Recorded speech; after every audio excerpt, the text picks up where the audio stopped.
Police Minister Bheki Cele is about to present the quarterly crime statistics. Let's cross live to that briefing.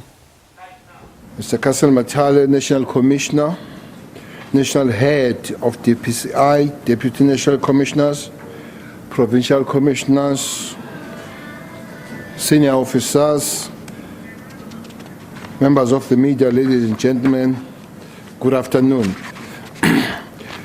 The crime statistics we are releasing this afternoon reflect crimes that were reported to South African Police Service from April to June of this year.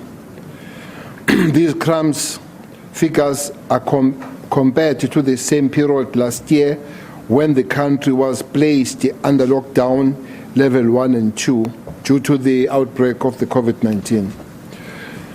Sexual violence, the first quarter of 22-23 financial year shows decreases in the total sexual offenses such as rape, sexual assault, attempted sexual offenses, and conduct sexual offenses. This means there was a drop of over 800 cases of sexual offenses that are far more often perpetrated on women. Rape itself, 9,516 rape cases were opened with SABC between April and June 2022.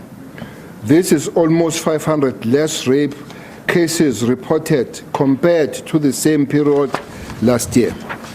While rape cases declined in all provinces, the Northwest and Northern Cape provinces are the only provinces to report increases in this crime category. 3,780 of the rapes took place in the homes of the rapist or home of the victim. 1,546 people were raped in public places such as streets, parks, and beaches. Public transportation such as buses, taxis, and trains are third most likely places of occurrence for rape cases. It is on this score, the SABC will continue to prioritize gender-based violence and F-related crimes. Between April and June this year, 286 rapists were convicted through investigative work done by the Family Violence, Child Protection and Sexual Offences FCS unit. The FCS unit on the SABC investigates crimes committed against women and children and vulnerable groups. Out of 286 rape convictions, 46 of the rapists were sentenced to life sentence behind bars. While the majority of rapes do take place behind closed doors and are hard to police, we are confident that it is through the FCS detective work that is preventing more rapes, hence the decrease in rape cases during the reporting period. Serial rapists are stopped in their tracks, and such convictions ensure these heartless rapists never rape again. 16 offenders involved in 65 serial sexual offences cases were finalized and convicted. They will be serving a total of 20 life sentences and 886 years imprisonment. Members of the media, SABC continues to improve and positively respond to what has been declared as pandemic by the President. Evidence collection kits, also known as rape kits and buccal samples kits, continue to be procured and available for all victims of sexual crimes. The establishment of a joint project between the National Prosecuting Authority and SABC Forensic Science Laboratories continues to focus on the prioritization of court-ready cases where there are outstanding forensic reports. A total of 12,283 cases of rape and murder were prioritized and per request as responded to from August 2021 to July 2022. All three categories of assault have reported decrease. This includes assault GBH, which saw over 7% less cases. Conduct crimes cases were 2,205 less compared to the same period last year.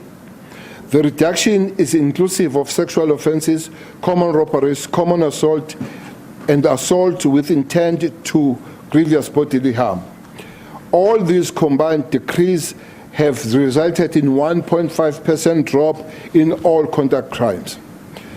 Heightened police actions such as disruptive operations, targeted stop and searches and vehicle control points between April and June 2022 have also meant more firearms, more drugs were taken off the streets. An increased number of domestic violence perpetrators and drunk drivers were arrested as a result of police action during the reporting period. Farm matters also showed a decrease compared to the same comparative period. These decreases are most welcome and are demonstrative outcomes of the work put in by provinces to increase the police footprint in communities. Heightened police visibility is yielding positive results. We are expanding police footprint within limited resources.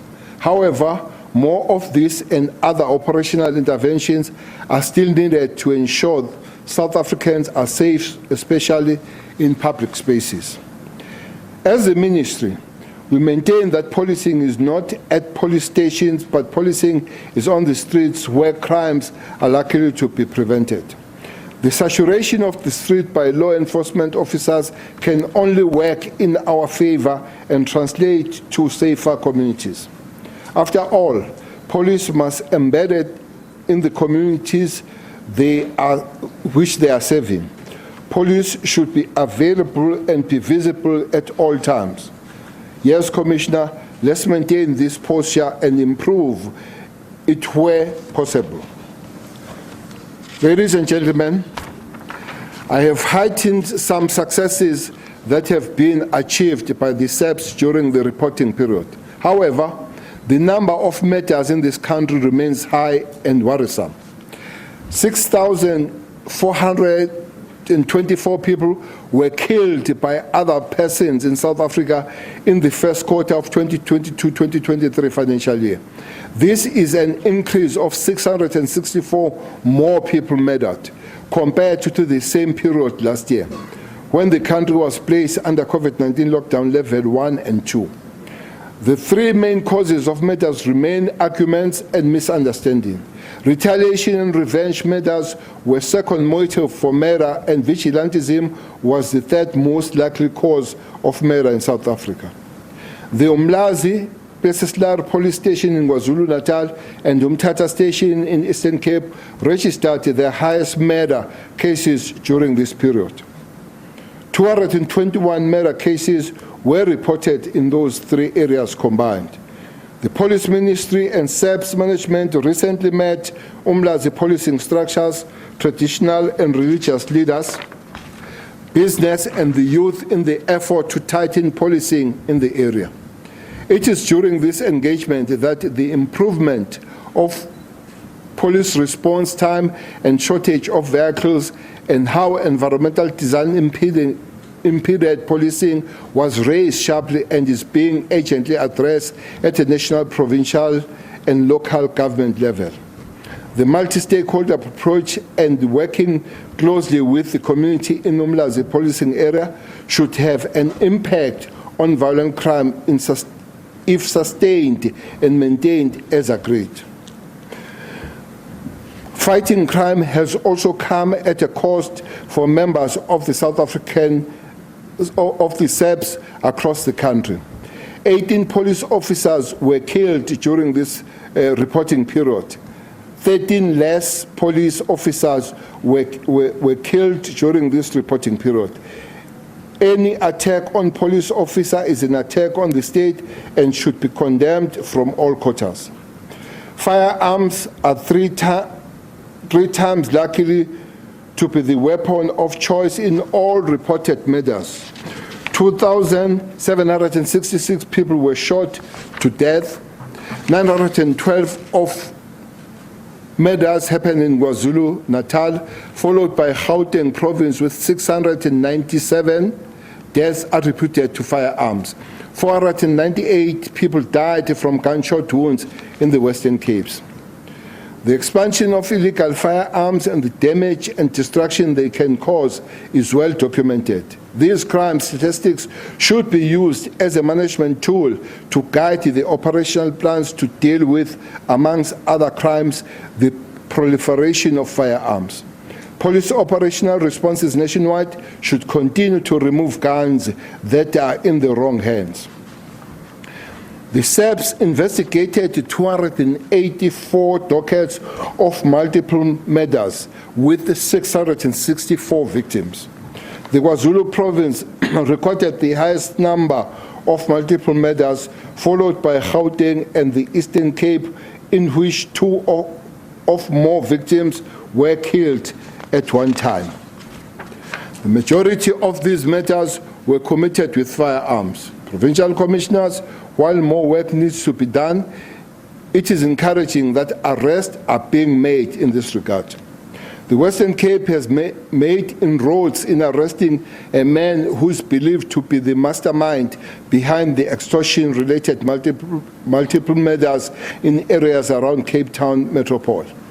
More suspects have also been arrested and are going through the court processes, answering to the alleged roles related to the multiple murders.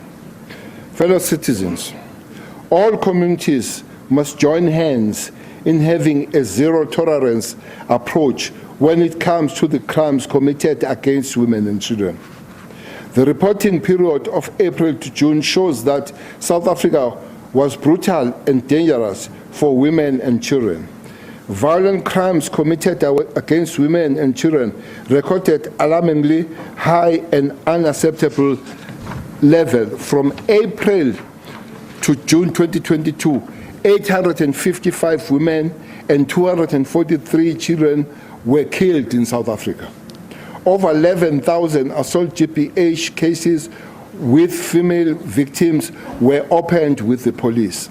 1,670 such cases involve children. Police are investigating attempted murder dockets of over 1,400 women and children who escaped death. Ladies and gentlemen, it is disturbingly worrying that 19 child murders took place at the institutions of learning.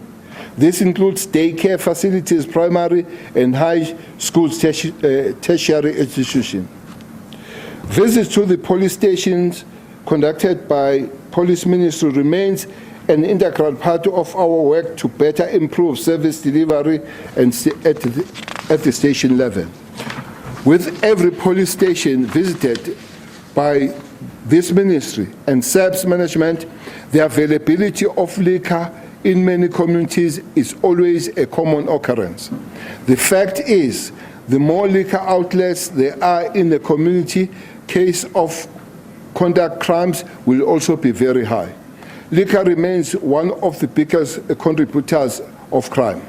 Just yesterday, we engaged residents of Khayelitsha, together with the role players in the liquor industry, to raise awareness and at the same time address liquor as a crime contributor. We cannot accept that as a nation that 227 people between April and June 2022 were killed in places of entertainment such as taverns, pubs and bars. In 749 murder cases, liquor was involved. The reality is that liquor was, during the reporting period, involved in over 4,000 cases of assault and GBH. In 1,212 rape cases, alcohol was involved during commission of this crime. We urge communities, civil society, religious organizations, and various community organizations to look at addressing the role liquor is playing in the communities and as the crime contributor. Such conservation combined with awareness program and action by SABC, are important and do lead to prevention of many violent crimes. We'll continue to work with all stakeholders, including the industry, to mitigate this kind of actions. I wish to commend, in closing, all provincial commissioners for the significant reduction in a number of priority crimes during this reporting period. In particular, Mpumalanga Province, under the leadership of Lieutenant General Daphne Manamela. The Mpumalanga Province recorded decreases in all contact crimes such as sexual offences, attempted murder, assault, GPH, common assault, common robbery, and robbery with aggravating circumstances. Allow me to quickly highlight some reduction achieved by the province. During April and June, Mpumalanga Province recorded a 2.5% decrease in murder cases. A 9.7% drop in sexual offences was also noted. Trio crimes recorded double-digit decreases. A 33.3% drop in cash in transit robberies. Car hijacking figures in Mpumalanga decreased by 23.4%. Mpumalanga Province owes the reduction to high province visibility and intelligence-led operations in crime hotspots. We further encourage all province commissioners to continue to increase their efforts in crime prevention and crime combating operations. Most importantly, community policing partnership and expanding the eyes and ears of law enforcement on the ground must be intensified. We also encourage South Africans to work with the police and provide information that can assist in police investigation. Police at station level are also directed to continue to improve the quality of service provided to the communities they serve and protect. Iphoyisa ngumphakathi. This combination will work in improving the overall burden of crime in all communities, and working together will make life better. After all, everyone has a role to play towards lowering the crime in the country. With these opening remarks, allow me to hand over to Major General Skokuni, who will give us a presentation which will reflect an overview of the figures come this year. Thank you very much.